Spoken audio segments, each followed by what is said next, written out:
রবিবার দুপুরে নবীনগর প্রেস ক্লাবের সাংবাদিকদের সঙ্গে মতবিনিময় সভায় নবীনগর ৫ আসনের প্রার্থী নজরুল ইসলাম নজু বলেন, যুব সমাজকে কর্মসংস্থানে স্বাবলম্বী করে মাদক, সন্ত্রাস এবং চাঁদাবাজি মুক্ত পরিবেশ নিশ্চিত করা হবে। তিনি আরও উল্লেখ করেন, সৌদি আরবে ২,০০০ কর্মসংস্থান সৃষ্টির অভিজ্ঞতা আনা হবে নবীনগরে। সভায় প্রেস ক্লাব সভাপতি মোহাম্মদ হোসেন শান্তি সভাপতিত্ব করেন এবং স্থানীয় গণ অধিকার পরিষদের নেতৃবৃন্দ উপস্থিত ছিলেন। হেলাল উদ্দিনের প্রতিবেদনে থাকছে বিস্তারিত।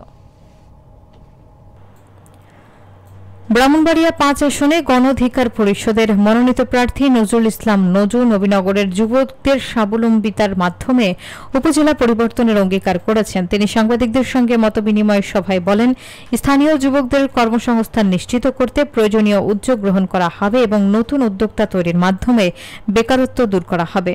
তার লক্ষ্য হল মাদক, সন্ত্রাস এবং চাঁদাবাজি মুক্ত পরিবেশে যুব সমাজকে শক্তিশালী করা। নজু তার সৌদি আরবের ব্যবসায়িক অভিজ্ঞতার কথা উল্লেখ করেন এবং বলেন, সেখানে ২,০০০ মানুষের কর্মসংস্থান নিশ্চিত করেছেন এবং নবীনগরেও একইভাবে কর্মসংস্থানের সুযোগ সৃষ্টি করবেন। সভায় স্থানীয় গণ অধিকার পরিষদের সিনিয়র এবং সাংগঠনিক নেতারা উপস্থিত ছিলেন। সাংবাদিকরা অনুষ্ঠানে অংশগ্রহণ করেন। এর আগে তিনি পৌর এলাকার বিভিন্ন বাজারে নেতাকর্মীদের সঙ্গে শোডাউন করেন এবং ব্যানার ও ফেস্টুন নিয়ে ভোটারদের সঙ্গে সরাসরি যোগাযোগ স্থাপন করেন।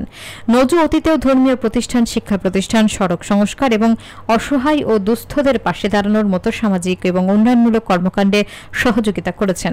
তিনি বলেন, আল্লাহর রহমত এবং নবীনগরবাসীর সমর্থনে সাধারণ মানুষের ঘরে ঘরে সেবা পৌঁছে দেওয়ার লক্ষ্য নিয়ে তিনি কাজ করবেন।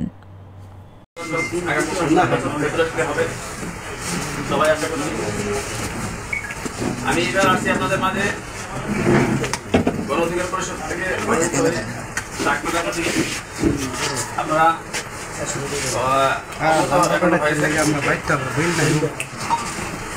সাংবাদিক ভাইদেরকে আমি প্রথমেই এই লক্ষ্য করছি যে আমি সাংবাদিক সম্মান করতে চাই, কারণ আপনারা দেশের চতুর্থ স্তম্ভ। আপনাদেরকে দিয়ে আমরা জানতে পারি অনেক কিছু।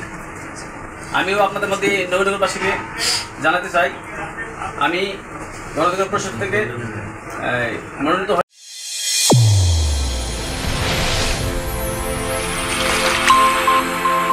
চ্যানেল A1 হৃদয়ের স্পন্দন।